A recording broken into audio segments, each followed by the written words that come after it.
Le pardon est une faiblesse que les prédateurs flairent à des kilomètres. Ma petite fille pensait que mon nom n'était qu'une relique. Elle a oublié que les reliques appartiennent aux morts, et que je suis encore très loin de la tombe. L'appartement d'Hélène sentait la cire d'abeille et le thé froid. Un silence lourd, presque solide, habitait chaque recoin des 70 mètres carrés du passage de la Providence.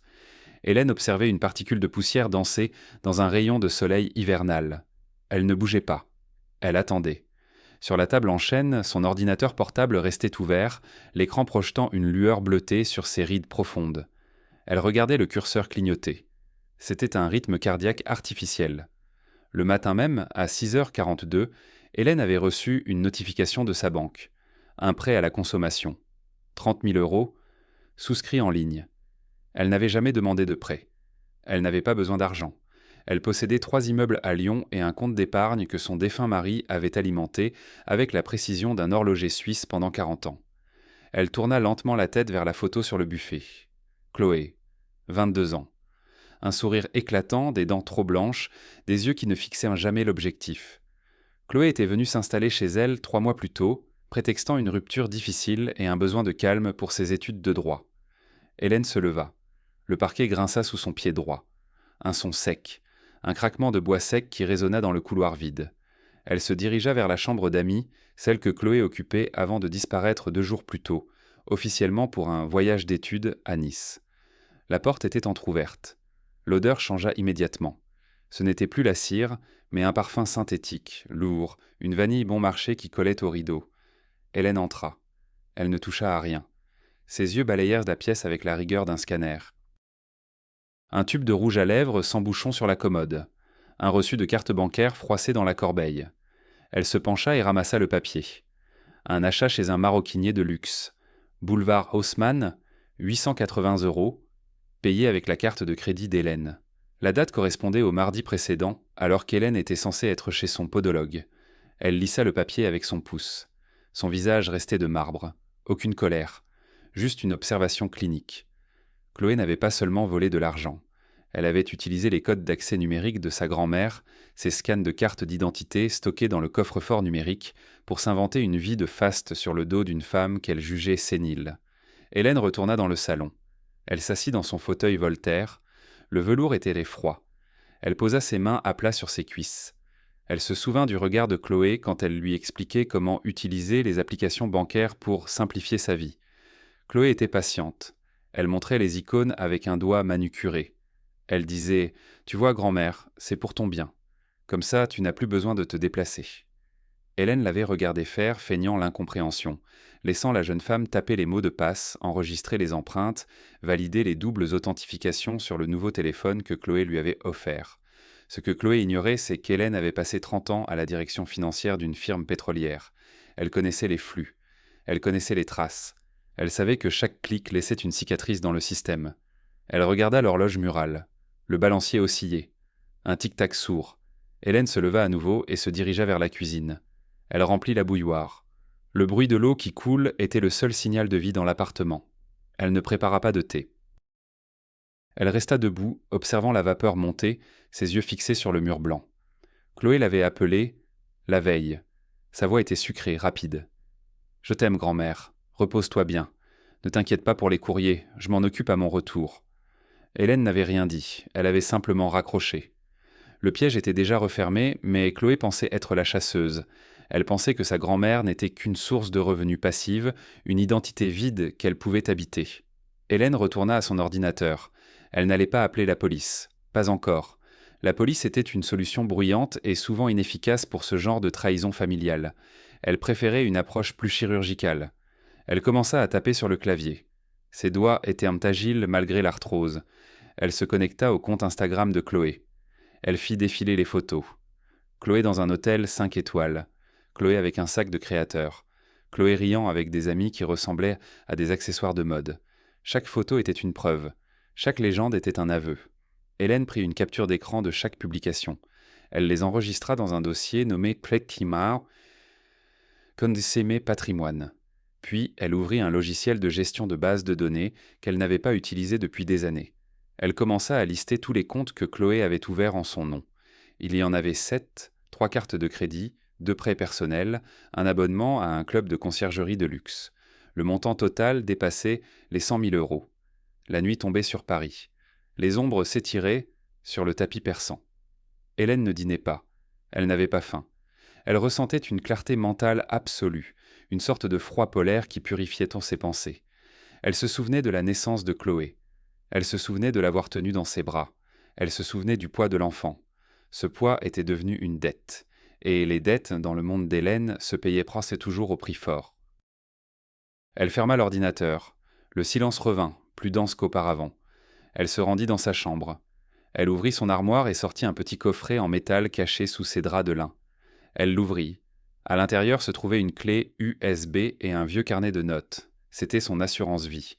Des contacts qu'elle avait gardés de son ancienne carrière. Des gens qui savaient comment manipuler les scores de crédit, comment geler des avoirs sans laisser de traces administratives immédiates. Hélène s'allongea sur son lit, tout habillée. Elle fixa le plafond. Elle entendait le bruit lointain de la circulation sur le boulevard Beaumarchais. Elle savait que Chloé était en train de dîner, probablement en train de rire, utilisant le nom d'Hélène pour payer une bouteille de champagne dont elle ne savait même pas prononcer le nom correctement. Hélène ferma les yeux. Dans l'obscurité de sa chambre, elle commença à tracer le plan de la destruction. Ce ne serait pas une explosion. Ce serait une érosion. Un retrait progressif de l'oxygène financier. Elle allait effacer Chloé. Elle allait la rendre invisible aux yeux du système, comme Chloé avait tenté de rendre Hélène insignifiante. Le premier virement de retour, un virement de test d'1 centime, fut initié à 3 heures du matin. C'était le début de la fin. Le silence de l'appartement était désormais celui d'une salle d'opération avant la première incision. Hélène ne ressentait aucune tristesse. Juste une satisfaction arithmétique. Le bilan devait être équilibré. Et le passif de Chloé était devenu insupportable. Le mardi suivant, à 14 heures précises, la sonnerie de l'appartement d'Hélène retentit. Un bruit sec, métallique, qui brisa la quiétude de l'entrée. Hélène ne se pressa pas. Elle lissa son tablier de soie sombre et ouvrit la porte. Devant elle se tenaient 2 hommes en costume gris, des porte-documents en cuir sous le bras. Ils avaient le visage neutre des technocrates de la misère humaine. Ils se présentèrent comme des experts mandatés par une agence de tutelle. Hélène les fit entrer dans le salon. Elle ne proposa ni café ni eau. Elle s'assit dans son fauteuil habituel, le dos droit, les mains croisées sur ses genoux. L'homme le plus âgé, qui s'appelait Monsieur Valmont, commença à parler d'une voix monotone, une voix de bureaucrate habitué à annoncer des catastrophes. Il évoqua un dossier déposé par Chloé, la petite fille dévouée. Un dossier médical. Un rapport signalant des épisodes de démence sénile précoce et une incapacité flagrante à gérer ses propres affaires financières. Hélène écoutait. Elle ne sourcillait pas. Elle regardait le bouton de la chemise de Valmont qui menaçait de lâcher. Elle sentait l'odeur de la sueur froide et du papier recyclé. Valmont expliqua que Chloé avait fourni des preuves, des relevés bancaires montrant des dépenses erratiques, ces mêmes dépenses que Chloé avait elle-même effectuées avec l'identité de sa grand-mère. Chloé avait retourné l'arme du crime contre la victime. Elle voulait faire interdire Hélène pour prendre le contrôle total de ses biens immobiliers à Lyon. « Votre petite fille s'inquiète pour vous, madame, » dit l'autre homme, plus jeune. Il regardait autour de lui, estimant sans doute le prix du tapis et des tableaux. Elle a déjà réservé une place pour vous à la Chênaie, un établissement de grand standing. Elle dit que vous ne pouvez plus rester seule ici. Hélène ne répondit rien pendant de longues secondes. Le tic-tac de l'horloge murale semblait s'amplifier, remplissant l'espace entre les mots. La Chênaie était un hospice de luxe situé à 40 km de Paris. Un mouroir doré où l'on oubliait les vieux gênants. Elle visualisa Chloé signant les formulaires de préadmission avec son stylo Montblanc. Ce stylo qu'Hélène lui avait offert pour ses 18 ans. « Je comprends », murmura enfin Hélène. Sa voix était un fil de glace. « Écoute, elle s'occupe de tout. » Les hommes partirent après avoir laissé une convocation pour une expertise médicale forcée le mois suivant. Dès que la porte se referma, Hélène se dirigea vers son bureau. Elle ne tremblait pas. Elle ressentait une clarté absolue. Chloé avait franchi la ligne rouge. Elle ne voulait pas seulement l'argent. Elle voulait effacer la présence physique d'Hélène du monde des vivants. Elle voulait transformer sa grand-mère en un dossier administratif muet. Hélène ouvrit son ordinateur. Elle se connecta à la caméra de surveillance qu'elle avait installée discrètement dans la chambre d'amis 1 semaine auparavant, cachée dans un vieux détecteur de fumée. Elle fit défiler les enregistrements. Elle vit Chloé, 3 jours plus tôt, fouillant dans ses dossiers médicaux réels. Elle vit Chloé prendre en photo ses ordonnances pour ses médicaments contre l'hypertension. Elle vit Chloé ricaner tout en parlant au téléphone avec un homme, probablement son petit ami, un complice. La vieille est presque out, disait Chloé à l'écran, sa voix déformée par le microphone. Encore quelques semaines et je signe pour la vente de l'appartement de la rue de Rivoli. On sera à Bali avant l'été. Hélène ferma l'onglet, elle se leva et alla dans la cuisine. Elle prit un couteau de cuisine, une lame courte et tranchante. Elle ne l'utilisa pas pour se venger physiquement. Elle s'approcha du garde-manger et découpa soigneusement les étiquettes de tous les produits que Chloé aimait consommer lors de ses visites. Le thé matcha, les biscuits biologiques, le chocolat fin. Elle les jeta à la poubelle. Un geste symbolique. L'effacement commençait par les détails. Elle retourna s'asseoir devant son écran de contrôle financier. Elle activa la clé USB qu'elle avait sortie la veille. C'était un programme de nettoyage numérique qu'elle avait acquis via un ancien contact de la sécurité informatique de sa firme pétrolière. Elle entra le numéro de sécurité sociale de Chloé. Elle entra ses numéros de comptes étudiants, ses identifiants de réseaux sociaux, son accès au portail de l'université de droit. Hélène commença l'opération de saturation. Elle ne gela pas simplement les comptes. Elle créa une boucle de transactions suspectes. Elle transféra de petites sommes, des centimes, depuis des comptes situés dans des paradis fiscaux vers le compte personnel de Chloé, avec des intitulés explicites, paiement service interdit, commission vente stupéfiant, frais de blanchiment. Elle savait que les algorithmes de surveillance bancaire mettraient non moins de 24 heures à réagir. Le système de lutte contre le blanchiment d'argent était automatisé et impitoyable. Une fois la machine lancée, personne, pas même un banquier humain, ne pourrait arrêter le gel des avoirs tant qu'une enquête de police n'aurait pas été menée. Hélène regarda le curseur. Elle cliqua sur « Valider ». L'écran devint noir pendant une seconde, puis une barre de progression verte commença à se remplir. « À Bali, Chloé ?» murmura Hélène dans la pénombre de la pièce. « Tu ne pourras même pas t'acheter un ticket de métro. » Le téléphone d'Hélène vibra sur la table. Un message de Chloé. « Grand-mère, j'espère que tu as passé une bonne journée. Je rentre demain soir. Je t'apporte des fleurs. Je t'aime. » Hélène ne répondit pas. Elle posa le téléphone face contre terre.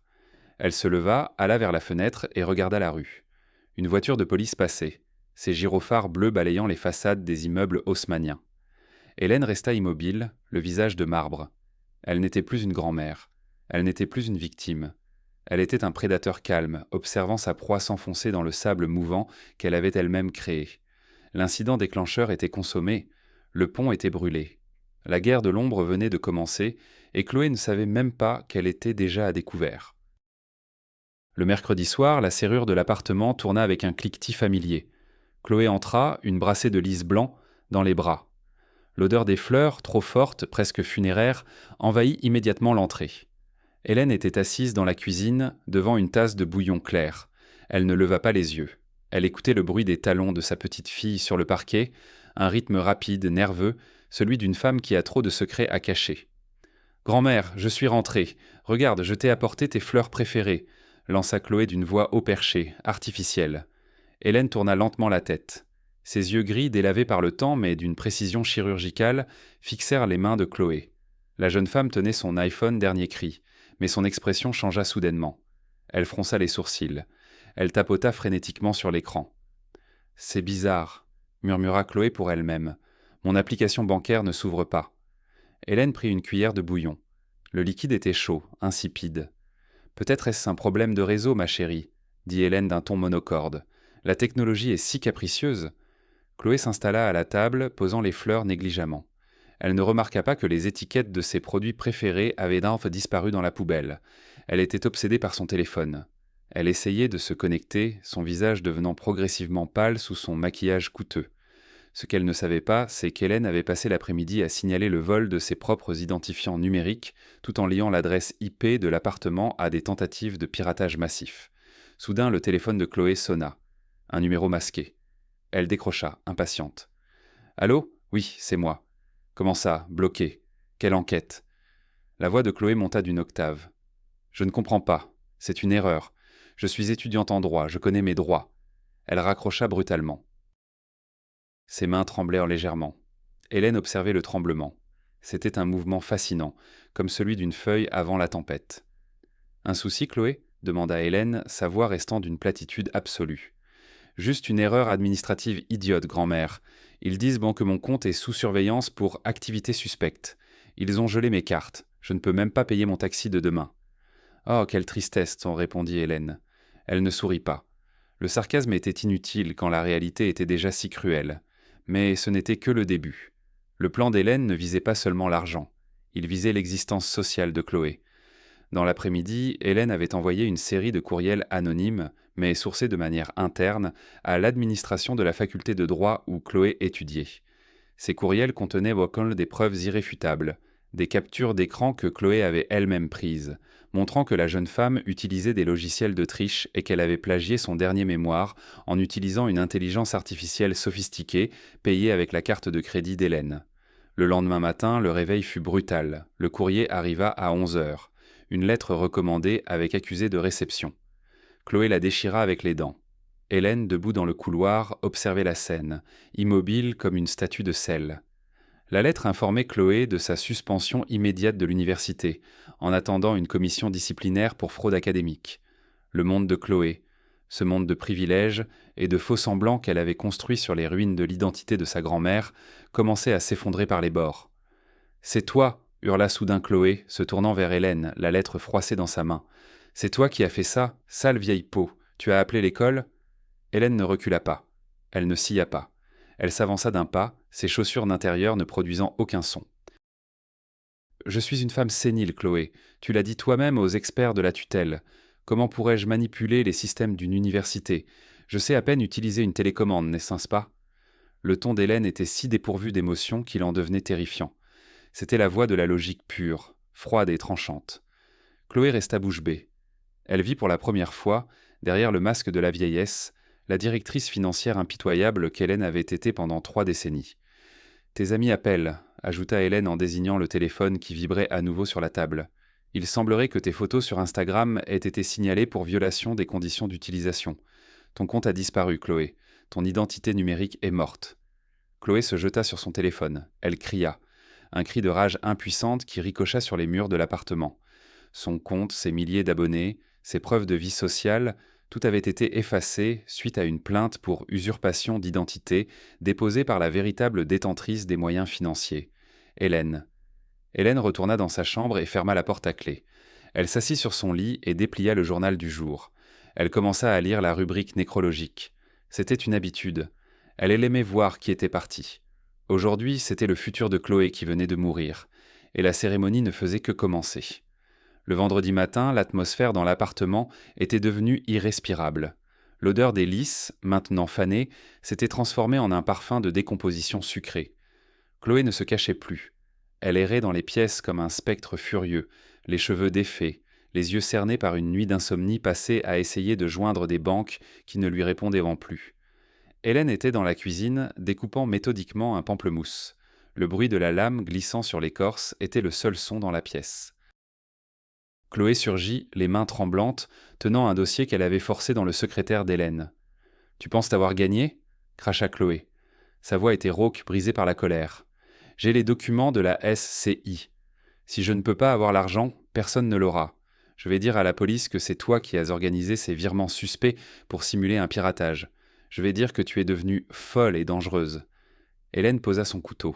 Elle ne regarda pas Chloé. Elle regardait une goutte de jus rose perlée sur le plan de travail en granit. « Le chantage est un art difficile, Chloé, » dit Hélène d'une voix monocorde. « Il exige que l'on ait encore quelque chose à perdre.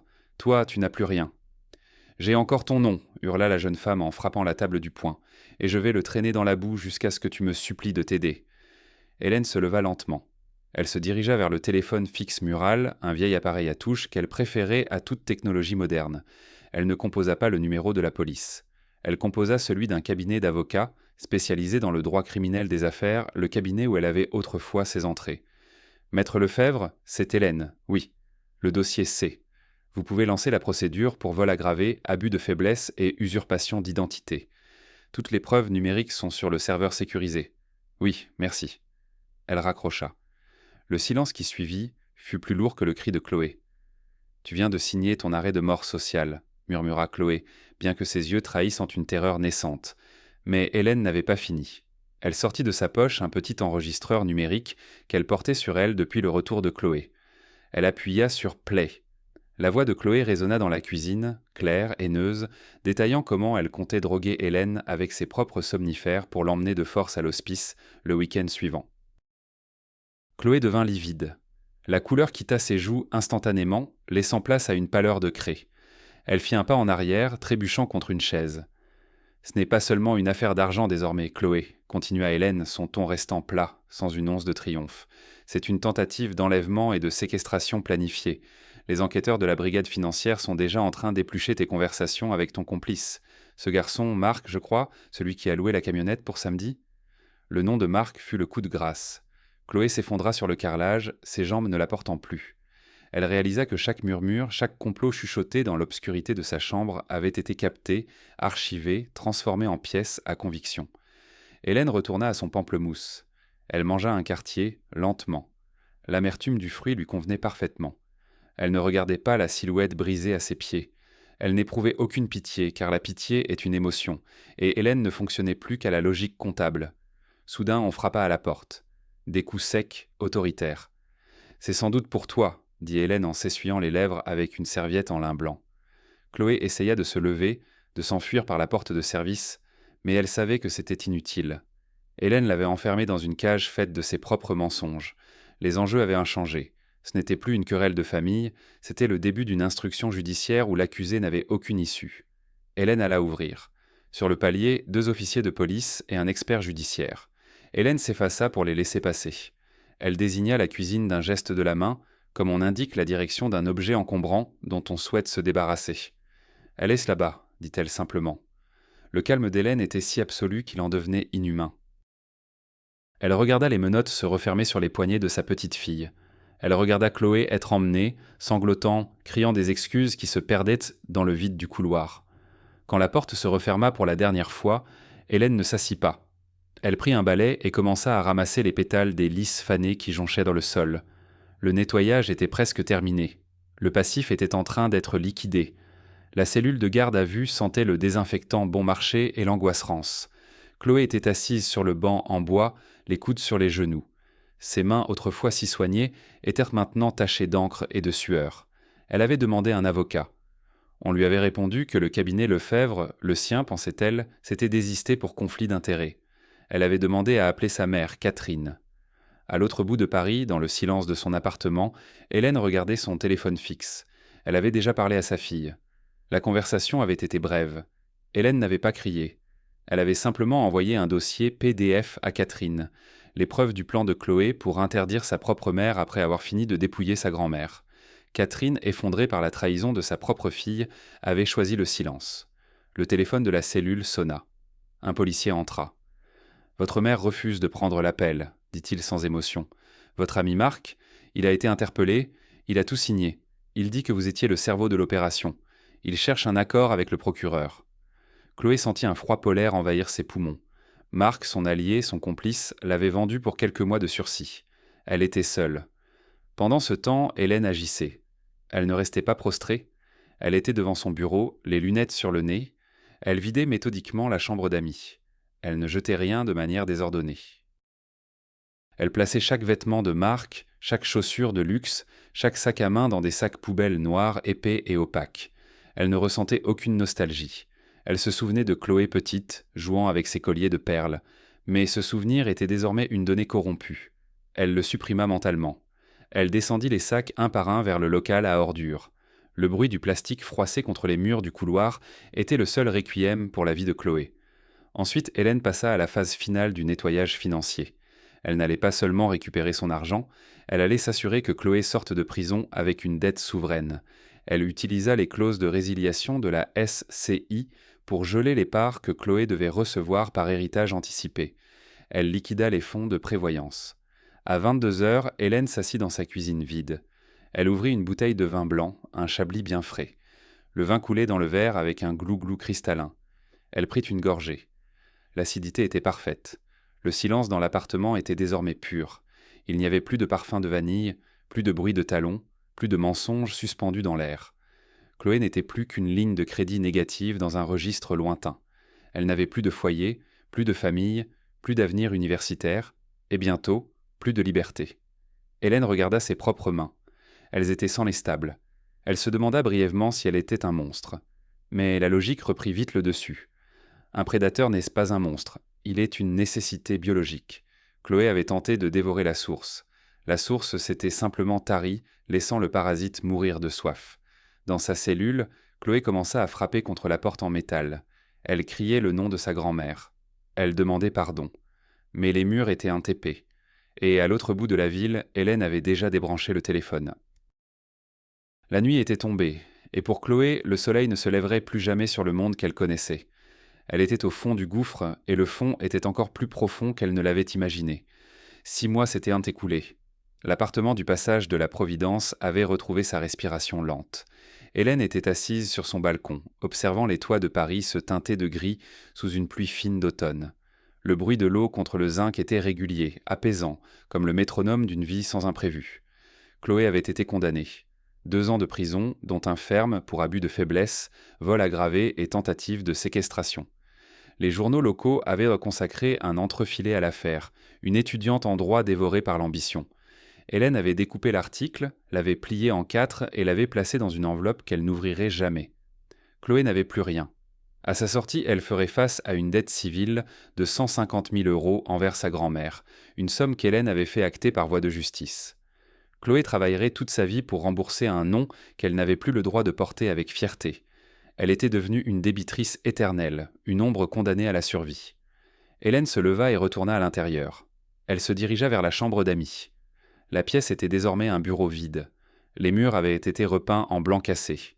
Il n'y avait plus aucune trace de vanille synthétique. Hélène s'approcha du secrétaire et ouvrit un tiroir secret. Elle en sortit un petit carnet noir, elle y inscrivit un dernier chiffre puis ferma le livre. Le téléphone sonna une fois. C'était Catherine, sa fille. Elle appelait tous les dimanches, sa voix tremblante, cherchant un pardon qu'Hélène n'avait pas besoin de donner. Hélène ne décrocha pas. Elle laissa le répondeur enregistrer le silence de sa fille. Catherine n'était pas coupable, mais elle était le vecteur de l'échec. Et Hélène n'acceptait plus les défaillances. Elle se prépara un thé, un lapsang souchong au goût fumé. Elle s'assit devant la fenêtre, la tasse entre ses mains sèches. Elle ne pensait pas à la cellule de Chloé, ni aux larmes de sa petite fille lors du verdict. Elle pensait à la structure des choses, à la manière dont les comptes finissent toujours par s'équilibrer si l'on est assez patient pour attendre la dernière ligne du bilan. La justice des hommes était bruyante et imparfaite. La sienne avait été silencieuse et absolue. Hélène posa sa tasse. Elle sentit une fatigue saine, celle d'un artisan qui a terminé un ouvrage difficile. Elle ferma les yeux. Dans l'appartement plongé dans la pénombre, plus rien ne bougeait. La caméra statique de son existence ne filmait plus que la paix d'une femme qui avait repris le contrôle. L'identité d'Hélène était intacte. Le futur de Chloé n'était plus qu'une rature dans un vieux registre. Le monde pouvait bien continuer de s'agiter. Ici, dans le passage de la Providence, la dette était payée. Le silence était total.